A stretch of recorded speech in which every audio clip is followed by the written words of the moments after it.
Broad Farmers. I am the Disruptor Charlie. I don't know how to say the last name, but we're rolling with it.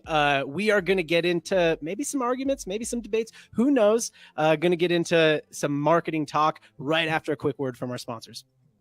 What's up, everybody? This is John and Casey from ModCom, and I have to show you something. All right, this tool is called Wicked Reports. It's one of the best attribution tools I've ever seen because of this feature called Funnel Vision. It breaks up your ROAS into top, middle, and bottom of funnel. So I'm here in my Facebook ads account and checking out this campaign, V-Day Sale. I'd probably be cutting this thing, right? If I was looking in Ads Manager or if I was looking at first touch attribution, I'd be like, you suck, 0.18 ROAS. You're out. But if I look at it middle funnel, it's like one of the best closers. If I look at it bottom of funnel, it's one of the best closers. So that campaign is closing. I got to keep it running. I got to adjust the targeting in there, and I got to adjust the creative in there. You know what I'm saying, Casey? John, if you look at the top campaign here, this 4-pack lob rolls, you can see actually the exact opposite effect. It's bringing people into the account, into this world really effectively, but it's not that closing type. So you kind of need a little bit of both, right? Like this is the Kobe. Close. One you described as the Shack. Together, they make beautiful harmony in your ad account. Yeah, that one's lobbing it up. The other one's throwing it down. If you want to find out which of your campaigns are Kobe's, which ones are Shacks, and which ones you should just cut entirely, don't even give them a roster spot, go to wickedreports.com and click the Book a Demo button. And we are back. Charlie, it is good to have you here. I feel like already you're just ready to argue with me about our ad read and everything. But before we get into that, give people a little bit of a background on you. And tell me, so one thing I have trying to be asking every guest lately is tell me how you make money. Yeah, I think the way that I make money more than anything else is by helping people make success easier. I make the easy and really help people see more success and less stress from my experience, having driven over $1 billion in revenue. And I've got students in 6 continents, nobody in Antarctica yet, but maybe soon, maybe after this pod, we'll get somebody. Yeah. And that's really the bulk of what I do is I basically help other people create opportunities and find the success that they deserve. Right. So specifically, I mean, give a little plug for your products really quick, or your product. Go to. Yeah. I mean, my number one thing is I run a business called Disruptor School, where you can learn from me and a lot of other experts in the space on learning business development, Facebook ads, digital marketing, all the things that you need to gain the independence to really kind of chase what you're trying to do. And so there's a lot of deep dives in there, a lot of fun things. I won't get too deep into it, but yeah, if everything else isn't working out for you and you want to take control of yourself so you never have to pay anybody else ever again, there's a solution for that. And that's what I'm here for. Oh, what an interesting segue because of what we're talking about today with agency. But before we get into that, again, my kind of whole shtick on this show is like, you know, the unpopular truths, which we'll get into your unpopular truth in a minute. I know that's like all you have. I don't think you have any popular opinions. Somebody called me like, if I wanted to be the villain, I could. Somebody told me that yesterday in a text message. I'm like, am I really the villain? I feel way more like Katniss. I think wow. That's what you feel. I think you're definitely... you're like a Gale, you know what I mean? Like controversial, like you're like, I'm not afraid to do what needs to be done, you know? Sure. I'll speak truth to power all day. Yeah. So I would say, so before we get into that though, tell me like the biggest misuse of your products or services, or just somebody who like isn't really a good fit. Yeah. I think the biggest misuses is when people come to learn from me, and ultimately they expect for that to be a way to validate their line of thinking that got them there. I think the biggest opportunity we have is to change the way that people think so that they can change the way that they work and ultimately get their time back and work on the business instead of in the business. And changing that list of priorities in people's heads is often the most difficult spot. And the people that come in to basically have me say that they were right all along, well, it's like going to a couples counselor so that they can yell at your spouse. Like, that's just not productive. Right. Yeah, makes sense. So before we get too into it too, if you guys are watching on the live stream, either on YouTube, LinkedIn, or on the Twitter space, If you have questions for myself or Charlie throughout the episode, drop them into the comments or the chat, wherever you're watching. We will get to them at the end. I'm going to try and get a cleanly recorded episode so we can upload it to the podcasting apps. All right, next little segment I like to do. Tell me an unpopular opinion you have about business. Or, I mean, you can go for, I like to say an unpopular truth, right? Like, it's like, this isn't really an opinion. Like, this is just something that, like, really nobody else wants to tell you. And I know you got a lot of these. So hit me with your best one. I mean, I'll cap it off with, I think the reason that most people aren't nearly as successful as they want to be is because they value the wrong metrics. They ask the wrong questions and ultimately define success in a way that holds them back. And almost every problem that I run into with somebody is where they were successful because of something that they were good at, but ultimately the reason they can't get bigger is because of one of those issues. Now, it might be they value silly things like targeting or ROAS or MER, or they might be focusing on other like obnoxious things like pushing their attribution models and trying to change all sorts of other stuff. They might be, focused on LTV when their biggest issue is a second purchase rate or customer retention. I think people are just so myopically focused on whatever screenshot somebody put up out of context that is doing better than them, comparing themselves to other people's outsides. So I think that's the biggest pain point in coming in is just people are, again, asking the wrong questions, valuing the wrong metrics, and defining success in a way that ultimately inhibits their potential. Tell me about your background with, tell me a little bit about your background with drugs. So I was a touring musician and radio personality and addict for about 10 years, basically summer after high school for about a decade. And it got as bad as regular everyday intravenous heroin user. I smoked a lot of meth, did a lot of things there. It's easy for me to list off the things that I didn't do than it is for me to list off the things that I did do. And I think I got a lot of skills and life lessons from all of that. And I've tried to turn those into positives.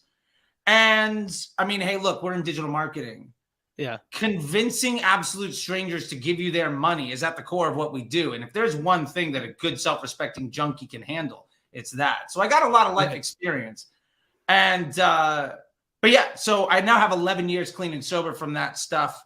Don't drink, don't smoke, eat way too much sugar. But,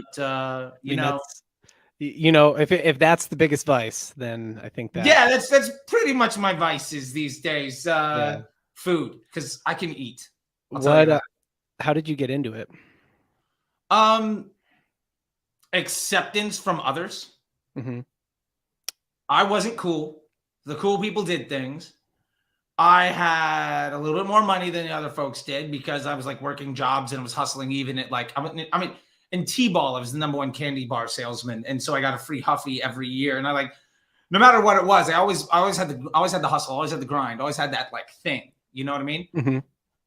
So summer after high school, I was hanging out with friends and, I could be the guy that would get the 12-pack, get the bottle, get the bag, whatever. And as that grew, I knew that, hey, if I showed up with something to give everybody, people would like me at a very surface level, but I was a really insecure person nobody liked anyway. So that grew into physical dependency and identity issues. And I basically just covered all the things that were wrong with me by trying to fix it and all the other parts of other people. And, that leaves you extraordinarily empty. And, but for what it's worth, was effective for me to kind of figure out a pathway. Now, not a good one, but I definitely developed an identity where I hadn't had one before. What so tell me about the identity that you developed. You got into this whole thing really because you had a hard time like with acceptance with people, didn't have friends, and that's important at that age. And I think that, as adults, sometimes we age into it being a little less important to us. Like we kind of care less what other people think as we get a little older, or we get a tight circle of people who like, I only care what you think. Like, I don't care what everyone else thinks type of thing. But like, that seems like the self-work that you would have to do to get past that. So, I mean, tell me about that. Like, did you just have to get to a point where you're just like, I don't need to be accepted if it means being No, I mean, I gave up because my girlfriend that I was living with went to rehab and basically abandoned me. And then my dealer wouldn't let me do drugs at his house anymore because apparently I was buying too much. And I was shaking so bad from like DTs that I couldn't shoot myself up anymore. And my options are basically jails, institutions, or death. And I gave up, but it took a decade of that where, I mean, I owned a 5-bedroom house. I bought it with my student loan money in college. And like, I wasn't even welcome in my home with people that weren't paying rent. And I was like breaking into my own house. I gotten maybe a dozen DUIs because in Florida, it's like a fine. Like they don't like, it's not like California where it like matters. And, you know, so those things all piled up, you know what I mean? But that's kind of at some point what gets you to where you are. Right. And some people decide to go other routes, but so I'm like a fucking cockroach, man. I mean, yeah. So what happened? So tell me a little bit about because you just did a video about this on YouTube. So I'm kind of plugging that. So if you check out Charlie's YouTube, which is at CT Disruptor, right? Yeah. He has a video about this, but give me the quick rundown on how you, I mean, at some point, like you could not like physically even do drugs anymore, like without having someone else who would shoot you up. So and then that person wouldn't do it anymore because apparently I was buying too many drugs at his dad's house. Right. And so then it's like, what does too many drugs even mean? I mean, bro, I get it. This is enough for 3 people, but I have a habit. So like, don't judge me. You're the dude selling me. You're selling it to me. Let's not get on a fucking high horse here. Yeah. So you just, I mean, you go to rehab. What put you on this career path of running ads for people? And like, why is that? Like, do you think it is? So to me, I mean, this is a world where it's just very much like there's a thrill. I mean, like I remember the first time I ran a campaign and like I spent some money, you know, I spent $100, $500, something like that. And then like something happened because of it. Like, we made $1,500 or $2,000 or something like that. Or we got like all of these. For me, it was like I was running a local retail store and we spent a few $100 and we got like so many people to this live event at our store. And we did like 10 or 15 grand in sales that day. So the ROI on it was insane, but it's a little bit different when you're doing like get them to an event and you can bake them a little bit better with a retail store. But yeah, like I mean, I remember that like that's almost like there's like a little hit there of dopamine. I think maybe not to the degree as heroin, the same degree as heroin, but probably not. But it's not terribly dissimilar. Like I mean, you're filling the parts of you with stuff. Yeah, right. It was. I think it gives you the self-worth, right? Like because you were looking for your own identity and self-worth in something else, right? Yeah. And then you gave that up, but that didn't mean that you didn't still have that hole you're trying to fill. Exactly. And so then you learn like, oh, I can do this other thing. Like I can make rain. Like once you realize like I can make rain, that starts to give you self-worth as well. And I think, you know, back to your point earlier about, you know, kind of your unpopular opinion that there's just a lot of people out there that give, you know, poor advice or advice that like they just have egos. It's because of that, right? It's because they've created this self-worth that like I'm a rainmaker. I can make rain. I've made rain before. I've made campaigns that make money before. So like it's very hard to kind of like swallow that and say like, but I'm not able to do it anymore, because it's not just a matter of like, oh, let me, you know, have no ego and be humble and learn. It's more of like, this is my identity. This is the way I've self-identified myself. Right. And so I mean, I think that all that to say that I think that it's a it is a relatively natural career path. There's probably other ones as well. But yeah, I mean, ultimately there's some juice to it. It's exciting. Like, I mean, I combined a lot of what I would consider like commodity skills over the course of my life to that point. Yeah. I was able to combine them into some sort of undeniable value. And I also put myself in situations where like, I mean, I got my first gig in social media. It was my first real day job. I was like 29 years old, $10 an hour data entry at some agency. I got fired within 3 months. I took their biggest client with me. I started another agency. We won the pitch on AMC, got fired from that job, even though I started the company because my vice president was like also was the attorney that wrote the contract, and basically was like, as soon as we got 100 flowers to sign on the dotted line, I was no longer an employee. And then got a job running paid ads for like Jamba Juice and stuff because I was running stuff for my own band after a guy fired me because he put $100 into Facebook. So I started putting my credit card into Facebook and running things.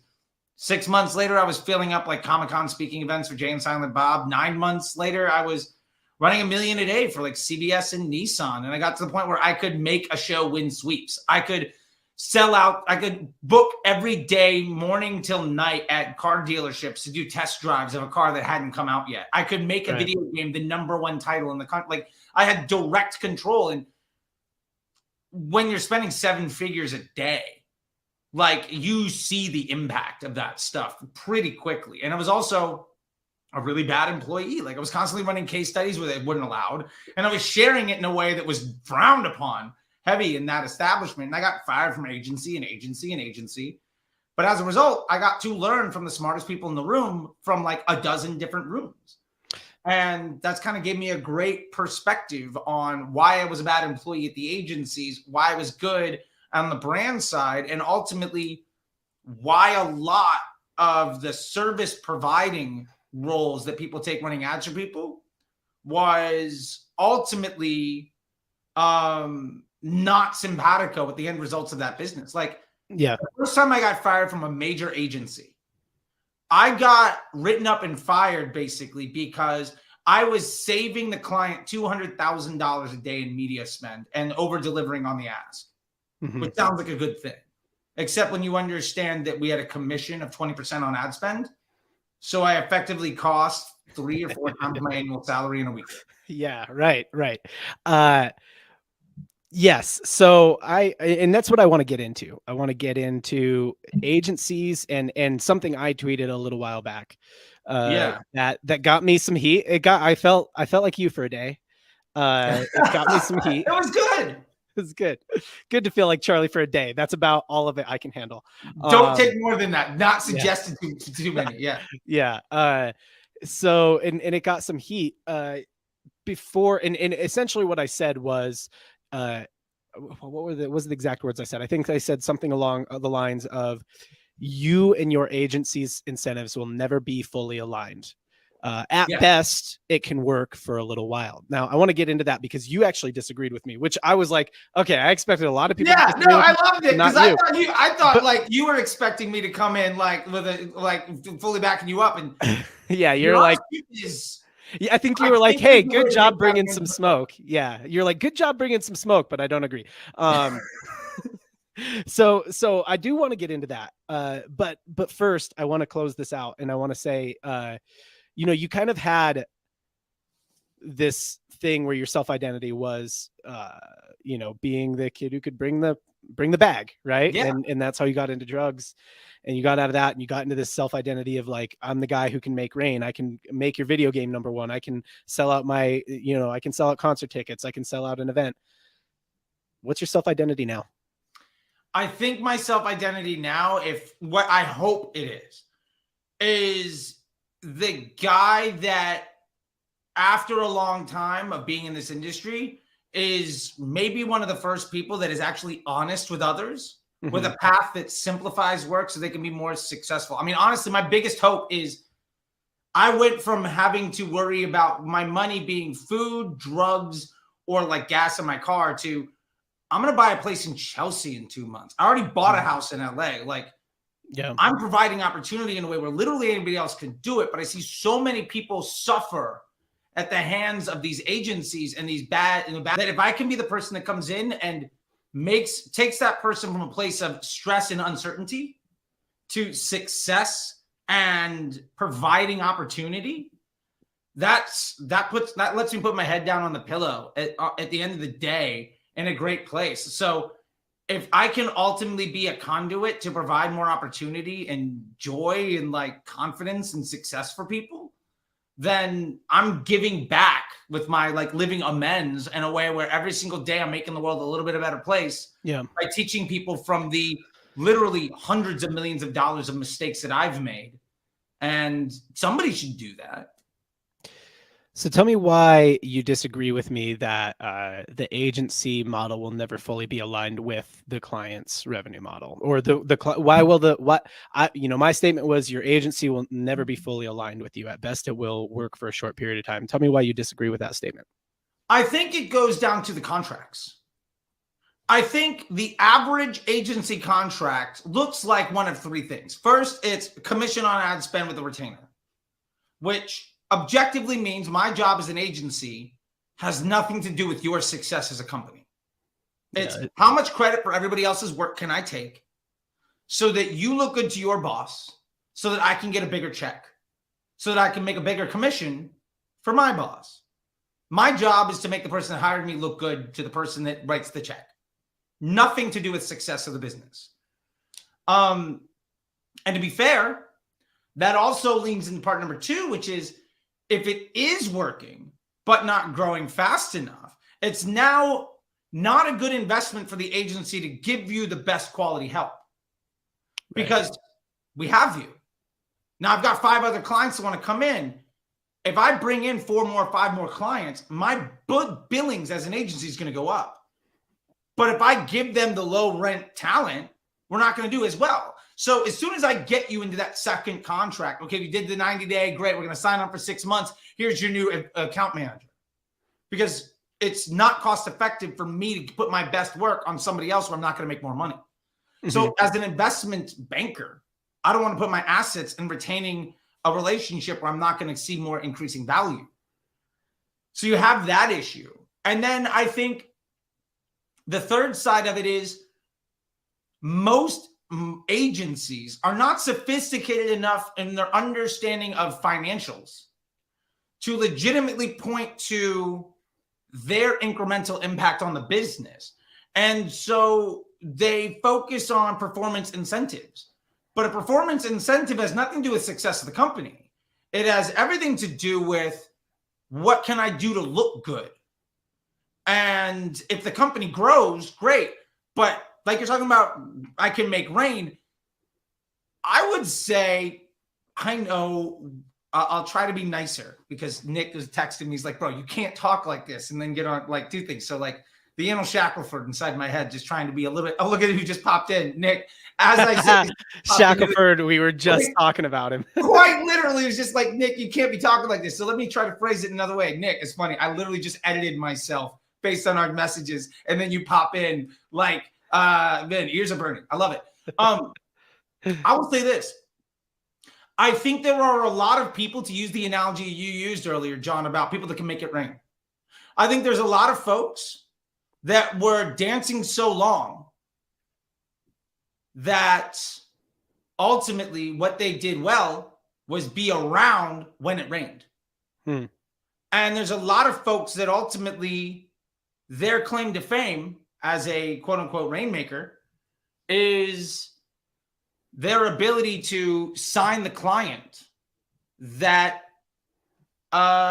is successful. Their ability to see that there's a rainstorm coming anyway. Sure. And get in with that client, that it's like, hey, it's going to rain for them anyway. If I get in right here, it's going to seem like I made it rain. Yeah. And to that point, I guess it was muted on this thing.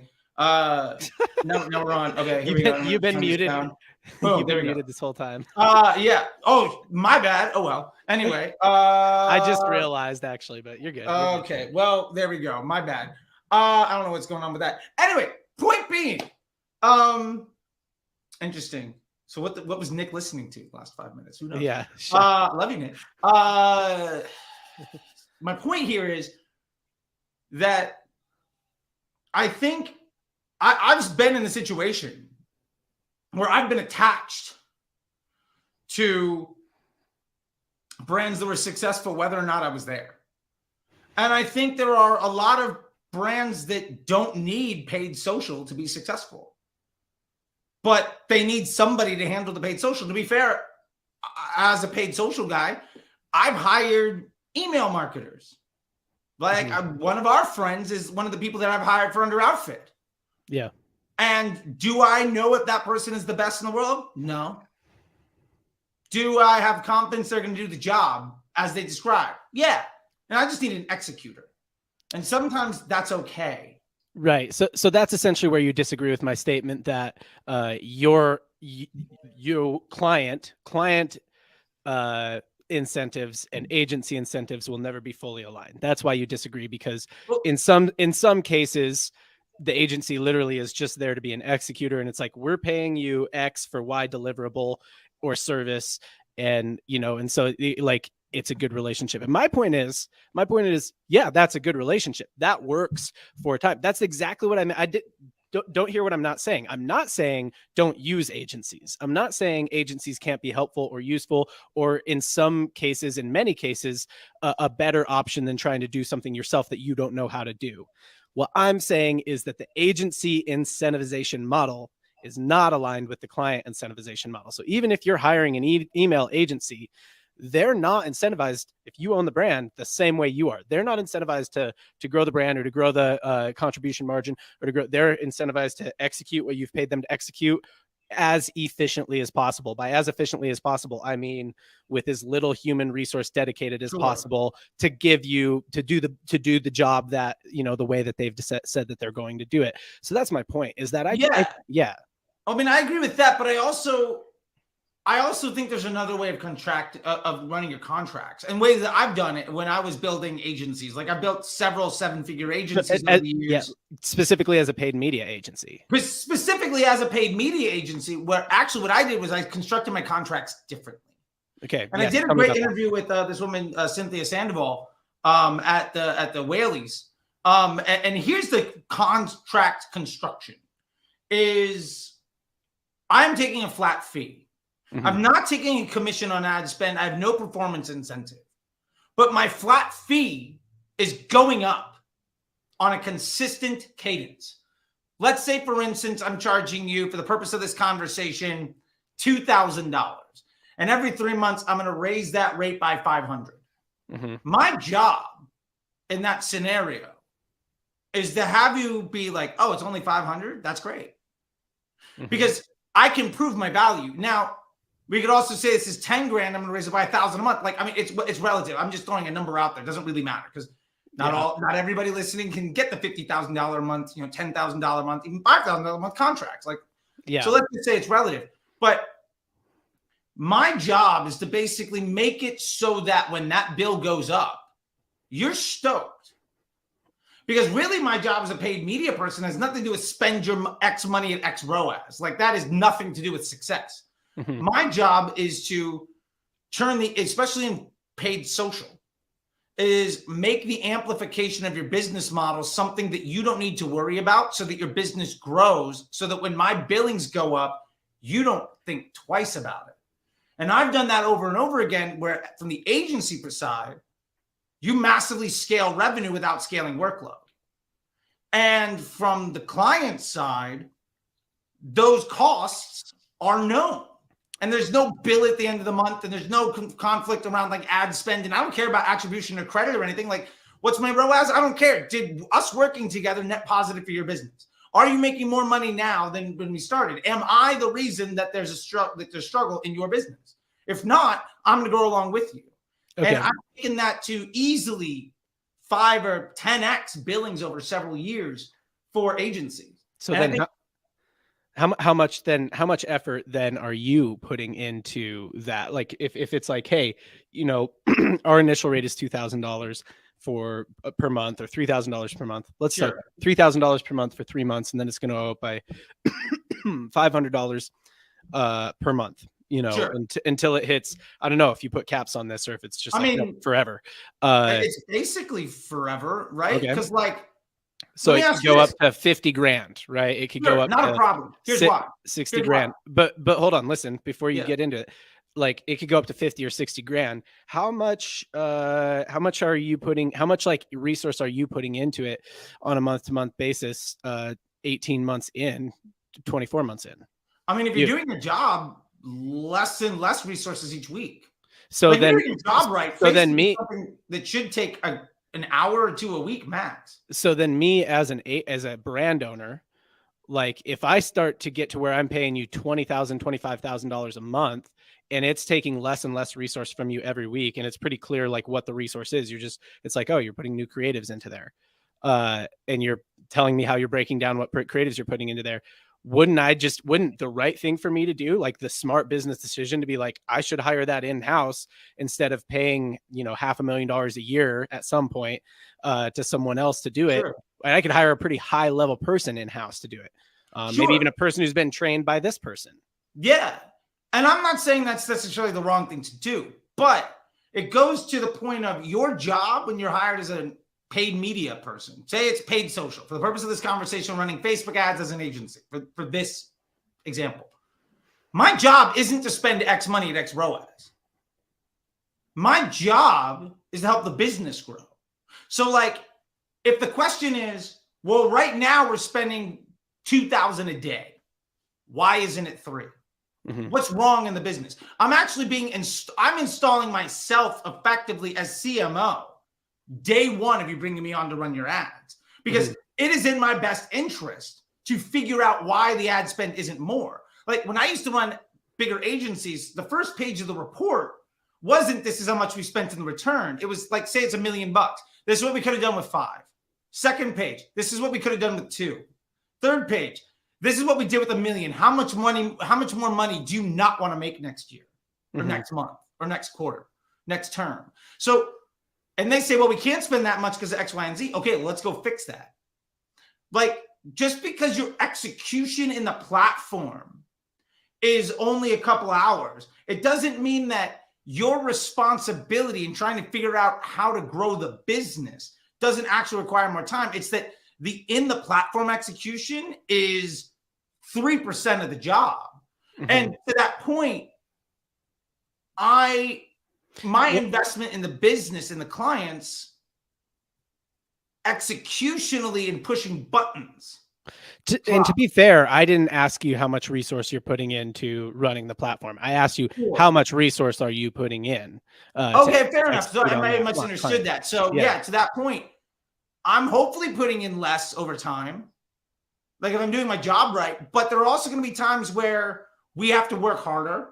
There are times where we don't have to work as much, right? Like if it's the middle of February and CPMs are fantastic, maybe you don't have to work nearly as hard as like the middle of April when everybody's saying, oh, the world is over, but it's like it happens the same thing every single year.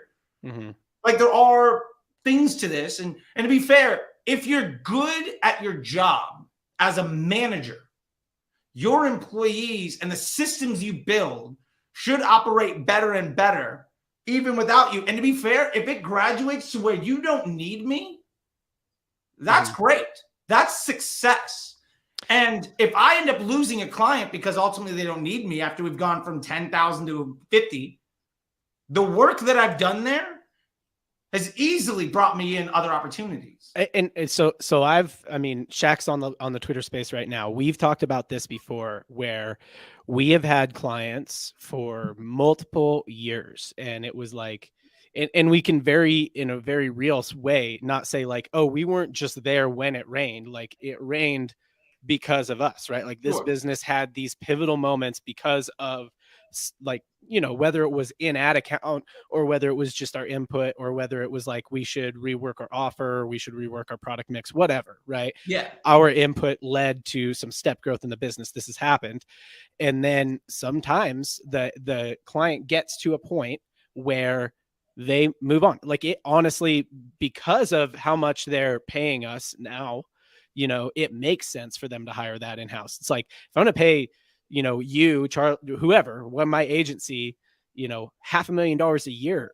And what they're doing is they're essentially acting as my, like, my outsourced CMO. It's like, well, okay, but now you're paying them $500,000 a year. And what you can actually afford is a real CMO, a real in-house CMO.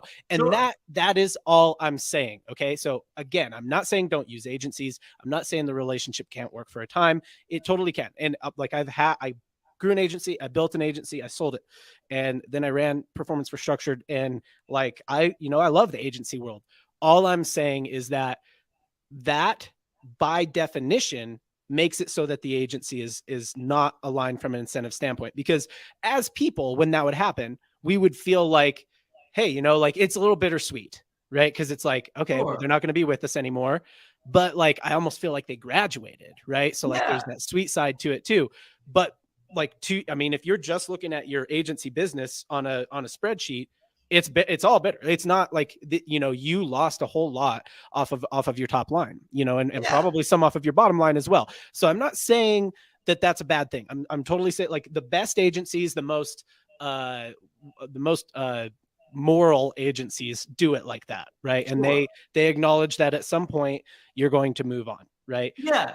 But again, it's just, you know, not an aligned incentive model. Now, you know, if you get to a point, some agencies try and do this thing where it's like they're going to take an equity piece of the business. And I've even heard you say that before, like, you know, I'll run your marketing department for an equity piece of the business. I think the reason that you're doing that is because ultimately, you know, it's more aligned. You know, it's a more aligned model.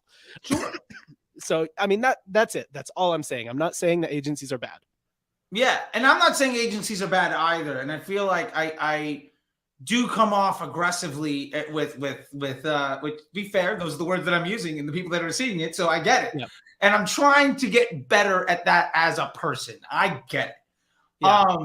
So I agree with you that I think ultimately there is a potential to outgrow that relationship because an ad agency is a service business. Yeah.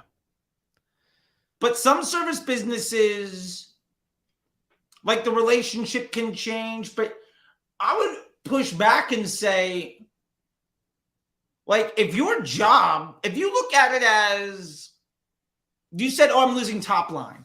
And in that scenario, you're 100% right. But if we have 5 clients for $2,000 a piece, when we're starting off, right, and we're making $10K a month, first off, mazel tov to you if you're doing $10K a month. That's fantastic. You convinced 5 people to put the future of their dreams in your hands, and that's amazing. If you grow a couple of those to 5, 6, or 10,000, etc., and you lose one, looking back at it, you might lose that $10,000 a month client, but your net grew from 10,000 a month to like 50 or 60. So you lost a little bit. But also the quality of the relationship. And when you start somebody new, they don't necessarily start at the bottom.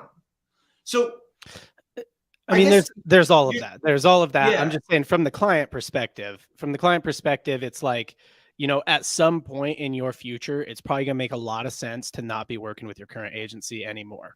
Sure. I would also say that to play devil's advocate, I think we look at that from the perspective of people who are good at it. And that's a great point because you could hire a CMO, you know, for less than $500,000 a year, maybe, and they might not actually be good at it. Like I have this assumption that people know what they're doing all the time. You tweet a lot of things and that are like controversial, and I'll be like, hold on, and I'll like give you a scenario, and you'll be like, yeah, okay, fine. In that scenario, like, but that person has to understand like how to fit attribution into their brain. Right. And I'm like, oh, I just work from the standpoint of like all the high level people I know do understand that, you know what I mean? So that's a great point. I do have a tendency to assume that people like know what I know. Right. Yeah. And it's not true. Yes. Yeah. And to be fair, I'm going to give you a quote here. One of my favorite quotes that changed the way I think about the world. It was Hank Azaria on the Mark Maron WTF podcast. And he said, you know, I'm at the same time wildly overpaid and also criminally underpaid for my job. Yeah. And his point was, so Hank Azaria is one of the voices of The Simpsons. He's basically 1 out of 4 characters in the history of The Simpsons. Yeah. Now, let's say for the purpose of this conversation, he's making $5 million a year, which is fantastic considering he spends about 2 weeks a year in a vocal booth, and he makes $5 million for 2 weeks. That is incredible. Yeah. It's a good rate, good hourly rate. Good rate. Yes, solid. But he's 1/4 of the cast of $1 billion company. Yeah. And what's the difference between 5 million and $1 billion? It's a lot. About $1 billion. My point is nearly $1 billion. Yes. Yeah. Very close. My point to that is You said, oh, if I'm paying the CMO like 500 grand, I could hire somebody. Mm-hmm. But if we extrapolate that out, where let's say you brought in an agency in at $10,000 a month, and they increase their billings $2,000 a month, like $2,000 a quarter, whatever it happens to be. The amount of cycles and your growth it would take to get to that like $500,000 a year means that you as a business, and I've seen this happen. I've been a part of this so many times where I came into 310 Nutrition. They were doing like 18 million. Mm-hmm. 20 months later, we were doing 98. Yeah. Right? Like Underoutfit, right? It was $50K a month. Then it was $250 a month. Now it's $1 million a week. The point is, is that really, I guess it makes sense. Go ahead. It's just, is that really the problem you need to solve? Like, is bringing on an inside CMO to save money a good idea if that's not the problem you have? So I would say, and so I really quick, I want to acknowledge the Twitter space. I saw that we have someone requested to speak. So we're doing a live recording of of my podcast right now. So I'm going to try and get a clean recording, and then we'll maybe just do a couple minutes in the Twitter space. Bring them in. Let's have some fun when we're done with this. Yeah. So trying to get a clean recording. So sit tight for 1 second if you're requesting to speak. We will bring you on after we're out on the pod. So yeah, but to your point, I think it's a good point, because essentially what you're saying is like, okay, I get that you're paying me $500,000-$600,000 a year now, but like your business does 50 million or 100 million a year. Like you really care, care that much about bringing me from 500,000 or 600,000 and saving, a couple 100,000 and doing 300,000. Like when we're the ones who've gotten you, like what if that's a detriment? What if that slows your growth curve, or what if that person, isn't aligned, whatever. Yeah. The opportunity cost of saving 200 grand on a 9-figure business is absolutely a bad investment. You're not wrong. You're not wrong. But I think that there's another side of it too, that when a company grows to 100 million, an outsourced CMO, like they do get to a point where an outsourced CMO just doesn't really cut it anymore. Like somebody's got to be there. Somebody's got to breathe the business a little bit more. So again, I'm working from a space of like, assume it's one of your students. You know what I mean? Assume it's someone who's like, they're going to come in, they're going to know what they're doing. So assuming they can get that person who knows what they're doing, I think at a certain point, it's like, yeah, you need someone. It's not fully a money saving thing. It's like aligning somebody wholly to your incentives as a company and making that their main thing. I think in an something that you said earlier, that's probably where the equity deal comes into play, because now you're hiring a partner. Yeah. I mean, if the exit on that relationship when they graduate is now you have an equity piece in that business, and you as the agency owner are moving more into being an equity partner. Yeah. So we've tried that. So that's because we thought that same thing. It's structured for a while where it's like, okay, once they get to a certain point and they're ready to go, like, why don't we just start to take equity pieces and stuff like that, and then like maybe work with them a little more closely. The problem is once they get to 50 or 100 million, they don't want to give up equity so easily anymore. Like they would have given you some equity when it was like $1 million, but it gets a little bit harder to get them to give up any equity piece at that point. So, and then even then you could try and buy in, but it's like that's a much bigger. Like you're talking about a whole different business model of like venture capital trying to buy $100 million businesses. So, and to be fair, if you've raised somebody from 3 million to 50 million, like if you waited that long to buy into the equity, it's way more cost effective for them to never give you any. Right. Yes. Like you could have bet on yourself a little bit earlier, but that's always hindsight. Like there's no way to know that. Like I've been lucky in the equity deals where basically like that was on the table because of the relationship. Yeah. Where we said, hey, look, this doesn't make sense to do this monthly thing. And for what it's worth, most equity deals that I construct are based around as the equity vests. Yeah. The rate drops and inverse relationship. So we're simpatico as it grows. We do have one person requesting to speak in Twitter Spaces. If you have any thoughts on this agency deal structuring, because I think we're kind of on the same page here where we're saying like, yeah, okay, look, in terms of financial incentives, it doesn't fully align, right? But like there's ways to make it work a lot better and some ways that it doesn't work very well at all, right? So if anybody if anyone else has cracked this, I'd be very interested. And this is something that I've had endless conversations with Mr. Shackelford about, like, how do we actually align? Because it's like, we want to do great work for our clients, of course, but the best way to grow our business is actually to do much more processized work for our clients. That's going to give them, it's just not specific to them every time. Right. Sure. So, or to focus in on one thing, like, hey, let's, get really efficient at running ad accounts, but not really dig into their business, because it takes somebody with a brain to be able to dig into different businesses and understand like what's going to be the big growth levers here. So yeah, and that's ultimately your business model, right? Like if you make the choice that we're going to handle accounts at scale, that could be one model. Your model might also be we're going to stay small and just buy into equity, where you're effectively a media buyer, rent to buy to VC type of relationship. Like, right? I've seen those things work tremendously well. I think there's, and to be fair, what we're talking about is different ways to be successful and happy. And some of those bake in depreciation. Some of them bank on your hit rate's going to be low. But I think it's about risk diversification. Yeah. I think it clarified for me more when I stepped away from agency, or when, since I've parted ways with Structured, and it's like I'm doing more now of like, I'm only working with a couple brands as sort of like this fractional CMO. And for most of them, some form of equity is on the table, or some form of partnership with my own company that will mutually grow. Right. It's like, they're going to come on as, we're going to collab with them with one of our podcasts or something like that, and so there's going to be some kind of mutual growth there.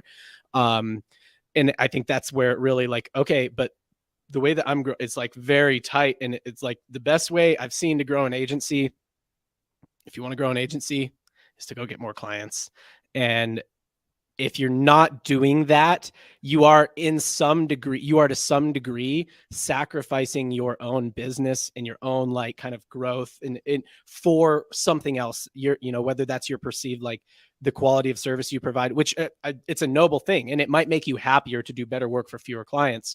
But like to some degree, you're like actually kind of acting in a way that's like counter to your financial incentives as a company. Sure, but I would push back on that just 1 second, and I know we have people here, so we can go to whenever you're ready. I have a couple more things I want to hit on. Okay, cool. Go ahead. I didn't want to like step on your toes and just keep people waiting, because I didn't want to be that guy. So about what you were saying, I don't disagree. I would say though that I know plenty of people that run businesses that have a lot of revenue that don't make much more money than when they were working a lot less. And the revenue of the business has nothing to do with the take home of the people that run the business. Like, I remember working at a company that I took to an 8-figure business, like 50 million plus, where my day job plus the little agency I started on the side at my desk, I took home more from the agency with 3 clients. Yep. No, Shaq and I talked about this the last time he was on the podcast. There's a point with especially media buying agencies, and a lot of times they'll book time with me on Mentor Pass, and it's purely because I was at Structured, right? And they'll be like, "How did you do it? How did you grow Structured like this?" And I'll be like, I'll ask them a couple questions, and pretty quickly I'll be like, "Oh, okay. So you've got right now." They won't have told me any of this information. I'll be like, "Right now you have about 3 team members, right? And you got somewhere between 7 and 12 clients between 3 team members."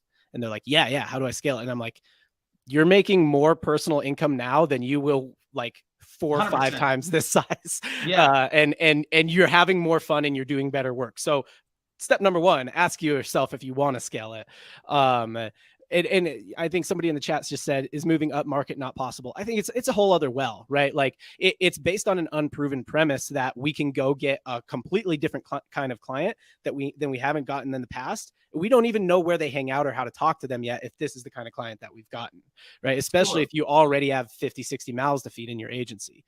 I do want to move on from this because I want to call out a couple tweets. Let's do it. That we're gonna maybe argue about or maybe not. Oh, I love it. I feel like spicy meatballs are coming and I've got no pasta. Yes, no pasta.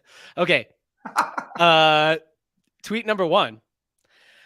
Seeing a lot of really nice guys, quote unquote, running companies that an F ton. Sorry, I try not to swear, but you can swear. It's okay. Once I apologize. It's okay if you swear. I just try not to. That do a ton of harm to brands and the careers of marketers. They run agencies, have masterminds, etc.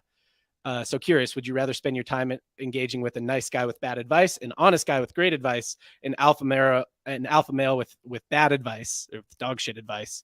You know what I mean? So my first question is, there's a lot of smoke to some unnamed people there. Are you willing to call anybody out? It's okay. It's okay because at this point they've probably blocked you on Twitter anyway. I mean, so maybe. Apparently, I've got that thing was going around about how many people have blocked you, and apparently I haven't seen a screenshot with more than me, so I guess I win.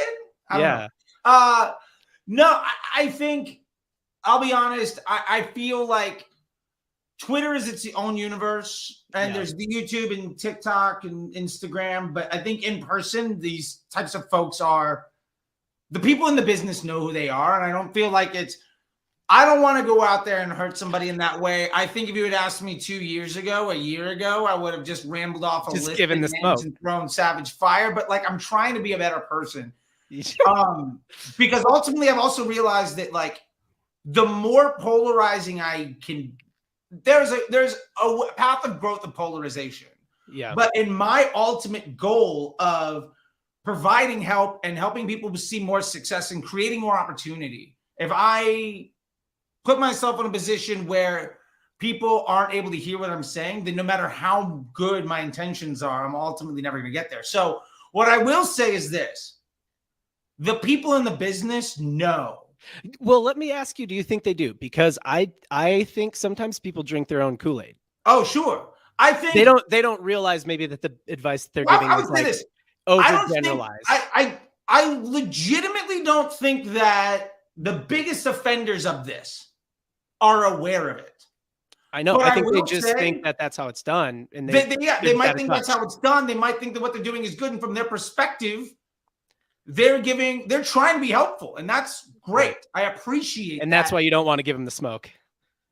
Well, because if somebody was out there being malicious, I think I'd have an opinion. And I think that the malicious folks that I've seen are the ones I don't talk to anymore because they flat out blocked me years ago, to be completely fair.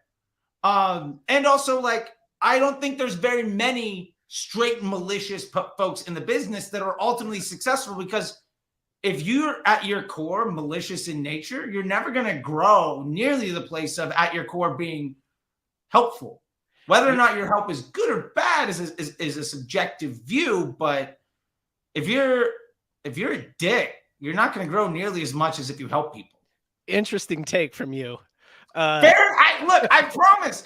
Like it says on the thing, I'm a nice guy. It comes across aggressive just because. And I'll be fair. What spawned this like little string of tweets that I did? Yeah, was in about maybe a 10 to 12 day basis. I think I saw 15 new students in Disruptor School or clients of students in Disruptor School where the students like booked one-on-one consulting time with me. And I do that a lot, where we were literally just dissecting the same like 5 agencies. Like, and I probably know who they are. I guarantee that all of these are names you've heard of. Yeah. And or worked at. And to be fair, these are good people. Like, like I think there's just because somebody doesn't agree with you doesn't mean you have to demonize them either. Like you can really disagree with somebody about all this stuff and then go out for sushi and like be friends. That's fine. Yeah. So I mean, if you're not going to give the smoke, then we can move on. We can move on. Okay. I'll say this. I didn't take the bait. Let's try the next one. Yeah. Maybe you'll get me by the end of this. I'll say this about it. I think that to me, I don't really follow anyone that I feel that way about.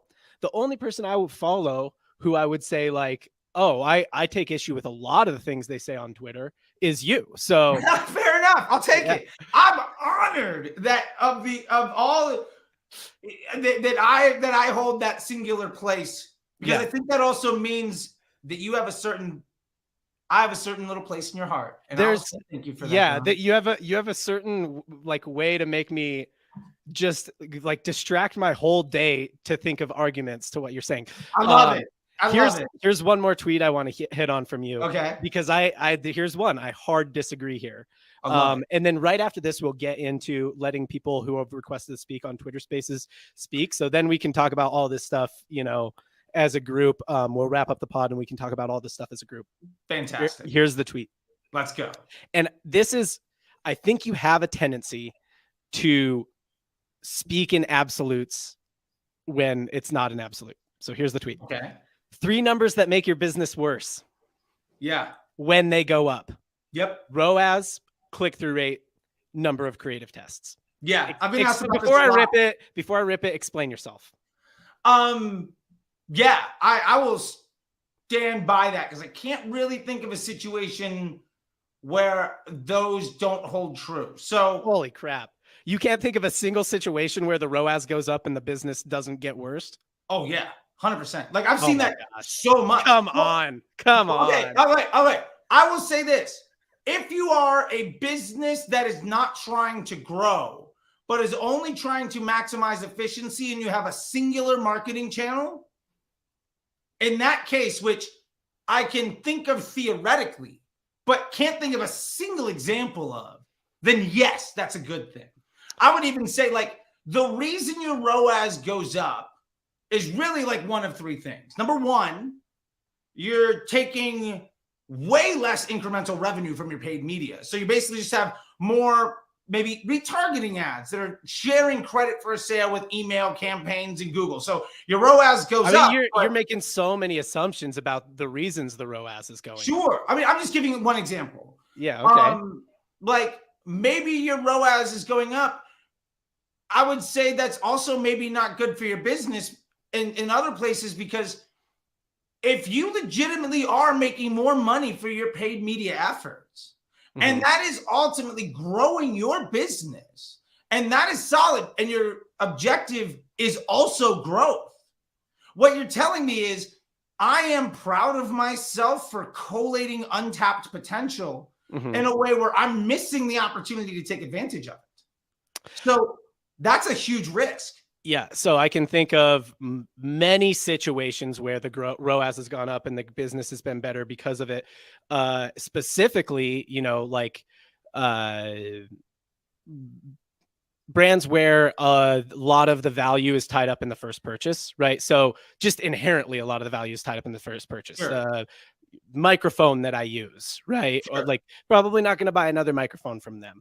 Or basically any kind of backyard game, crossnet, cornhole, those kinds of things. Lots of the value tied up in the first purchase. And typically what happens is the ROAS gets better and it's like, oh, we have more room for scale, and they scale into it, right? The ROAS getting better is just a signal that they have more room for scale, and then they scale into it. So yeah, I mean, I can think of a lot of situations where the ROAS goes up and the business gets better because of it. Furthermore, even if they don't scale into it, I think of a lot of situations where it's like we're literally selling out of all of our inventory all the time, right? Yeah, so that's a huge problem. That's the ROAS going up in that case until we get that problem fixed is making the business better because it's giving us more working capital. Yeah, but in that use case, for instance, that's a ton of use cases. That happens so much with growing. Sure, yeah, but that tells me you've got a tremendous business problem. And like what you've done is not only but the ROAS going up didn't make it worse. The ROAS going up didn't make it worse. You already had it. Sure, but it highlighted it and it amplified the issue. Because now you're running out of inventory faster when so it's true. You should run worse ads and run out of inventory slower. It's a great point. I'm not saying also I don't think ROAS has anything to do with the quality of the ads. That's also a complete myth. Like in my opinion, because let's break this down. What is ROAS? ROAS is AOV, which probably we can't control, divided by like the attributed revenue from ad spend, which means ultimately you have to trust attribution and be able to track a customer journey. I can't tell you so there's a number you can't control divided by a number you can't trust gives you really, really bad information to take action on. So like if you roll, let me ask you this. So what you're saying is that it's not, so what you're saying that is that ROAS isn't as unrelated to business success. Yeah. So then how could ROAS going up make it worse if it's unrelated to business success? Because often when your ROAS goes up, that cues poor decision making. And I can't tell you, like, so many businesses make poor decisions and compound the issues they have because they're looking at out of context metrics and definitions of success to make decisions. Like, if your ROAS is good on an ad, what are you going to do? Spend more money on it? Potentially. Like, that would be I think that a lot of people have the maturity to know what ROAS is at this point, or what CPA, or how much they can trust any given metric in any given platform. Now, I mean, maybe not a few years ago, but now I would say a few years ago had the same lack of validity. Yeah, I don't know that. I bet, but we're not speaking about a few years ago. We're speaking about now. Now, I think a lot of people have enough maturity to know, like, just because any given platform, whether it's your attribution tool or the platform, the Facebook platform or whatever, says something does not mean it's true, right? And so proceed with caution no matter what. So most people are using true internal metrics like contribution margin or whatever, profitable scaling margin or something like that. Sure. So I would say that describes a lot of use cases now. I do want to move off of this topic a little bit. Sure. Okay. But one more thing. I think CTR is unrelated to business success. And so I don't think CTR going up can make your business worse. I would disagree. I think it's just unrelated. I would disagree. And here's why. I was having this conversation with somebody today. Why does your CTR go up? Generally, your CTR goes up. You think it's because the ad's better. Generally, your CTR goes up because the denominator gets smaller. CTR is clicks divided by impressions. If your ad is good, your impression count, the denominator, will grow at a rate linearly faster than the numerator will.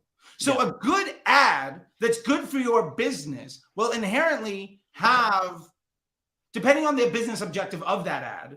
You believe it'll have a lower CTR because it'll reach more people who are less relevant. Yeah, if my ad is good, I'm going to have a lower CPM because your cost of inventory is directly dependent on your relationship with the platform and meeting the business objectives. So if my CTR goes up because I have an ad that has a great ROAS, probably what's happening is I'm smashing my mid and bottom funnel in a way that is not sustainable, and I'll get a great ROAS to the point where I go out of business.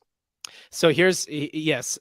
Okay. That's actually like a way better, I think, more defensible way to say it than what you have to realize. Gotcha. Well, I only have so many characters. But the main thing I disagree with, and I think the issue a lot of people have with you on Twitter, is the absolute.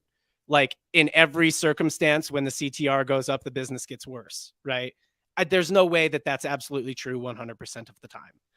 Like, sure. You know what I'm saying? I mean, if we're saying there's no absolutes, but it's not like on Twitter. What are you going to say? Like, most of the time, you know what I mean? I get it. I don't have 4,000 characters. Nobody reads the threads I put out anyway. Right, so like, if I can get, like, the honest truth is, and I'll be completely like open kimono about this. What that does is that's inspiring a conversation for somebody to think about something in a way. And the reactions and the conversation that come off of that, I think, are incredibly important. Because, like, for instance, if I didn't tweet that, we wouldn't have this conversation. We wouldn't put those things into context. You might still have people thinking that a really good ROAS and a really good CTR is great when they're chasing that and they ultimately go out of business because they don't have any more revenue. Well, yeah, I mean, so what you brought up with CTR, it's important. Like, if you care about CTR, which I think most people just don't. And I would say, by the way, this is on Facebook CTR, not so it's in. It's in the Google economy of attention, not supply and demand economy of like display. In Google, CTR is like a positive. Totally. And I want to preface that because I'm not sitting here saying that this is true for email or like Google. Right? Like those things, CTR is good. But it's a good point to say that if you were paying attention to CTR, which I just happen to think most people aren't, but if you were, like, look at your frequency, right? Because maybe it's good because your denominator is small and it's just not getting served to more people, which doesn't mean it's a good ad. It doesn't mean you can scale that ad. It's a great point, actually. And I'm glad. So yes, to your point, I'm glad you tweet the controversial things that I argue with in my brain. We can have a conversation so that we can have a conversation. People can challenge the status quo that they've been taught in a way that makes them better. That's great. And to be fair, I've had my mind changed about a lot of things because of the conversations that have been inspired. Like what? I have never. I mean, I used to think that, like, I mean, this goes back to probably more offline stuff than things that happen on Twitter, because I came to Twitter more of a fully developed, like having a fully developed opinion about stuff. Yeah. But if you were to be a fly on the wall for me and Marina Randolph, the former VP of Guthrie Ranker, who was my boss at 310 Nutrition, we would argue for hours in the morning and then go out for sushi about stuff where I was wrong probably 90% of the time. Yeah. And like one of the biggest things that I did was I'd make like a Facebook report. I'd make a paid media report with all paid channels where I was defining success as ROAS, for instance. And if you really want to get at me about ROAS not being right, well, like Marina has a lot to do with me being a better marketer than that. And for instance, I just posted this picture of me on Snapchat headquarters where like I was dropping 6 figures a month. And I legit got emotional and was written up by Marina on a day that nobody wanted to have a conversation because it was wasting $1 million on Snap ads because of the metrics that people think are important. Right. No, I mean, look, it's so we have a tradition on the Modern Commerce podcast of closing out with what we call a parting shot. Okay. And I've got it today. I'll take it today. Casey, give me in full screen on the on the thing. There we go. All right. So my parting shot today, if you take one thing away from this, the biggest thing I would say that you can take away here is debate and disagreement is healthy, right? So as long as everybody is coming from a place of good intention and everybody is just trying to win and win together. You know, one of my favorite people, the people who listens to this podcast says, you know, there's enough for everybody to eat. And that's just the truth, right? So if you disagree, if you're debating, if you're arguing with somebody, as long as you guys are both coming from a place of good intention and trying to, help the industry, trying to help yourselves, trying to learn, I think debate is a healthy thing. Yeah. All right. Yeah. Let's do it. I love it and I'll agree with it. And what I will say is I love that you and I can have these types of conversations. Yeah. There's a lot of other people that I have these conversations with. And I want more of this engagement because the honest truth is neither of us learn anything from being told that we're right. Yeah. Well, Charlie, I appreciate you being on the podcast. Everybody, if you're on YouTube, you can check out. I linked his channel up in the description. It's CT Disruptor on YouTube. He's got a pretty good YouTube channel. It's all right. It's pretty good, I guess. Thanks, man. Hey, look, I'm doing a thing. I was like, yeah, he's doing some stuff over there. Just check it out. It's helpful if you want to learn how to do digital marketing. Yeah, it's really good. It's really good. I should pitch it a little bit better. Oh, thanks. It's all credit due to Dara Denny. She gave me her editor, and I exploded afterwards. So, I know. I met that dude. Dara. He seems pretty legit. Miguel is legit. If you want a video editor, I'll give you his information. Like I don't make anything off of it, but he's a dude that's doing really good work. Yeah, and he can handle more bandwidth. So I can only shoot so many videos a week. Definitely check out Charlie's YouTube channel. And here's what I'll say about the Disruptor School. I think that what you're trying to do, you're trying to put a good product out into the world. My disclaimer for Disruptor School, before you just go and buy in and become a Disruptor School student, consume Charlie's content somewhere. Totally right. Because if you go in not having known and not really knowing what you're stepping into, it's going to feel like a minefield. I will 100% agree with that. And I don't want your money right away. Absorb all the free stuff. I would say personally, my goal is to have my free stuff be competitive with what most people are charging for. And when you're ready for more, you can come to me for that. Yeah, absolutely. So everything should be linked up in the description of the podcast app or the Spotify or the whatever you're listening on or watching on. If you are on one of the audio apps, please rate and review. That's very, very helpful for us. If you are on YouTube, please subscribe and hit the bell so you know when we go live and have discussions like this. Charlie, it's been good having you. Really enjoyed it. We'll sign off on the podcast now and we'll head over to the Twitter live. Thanks, man.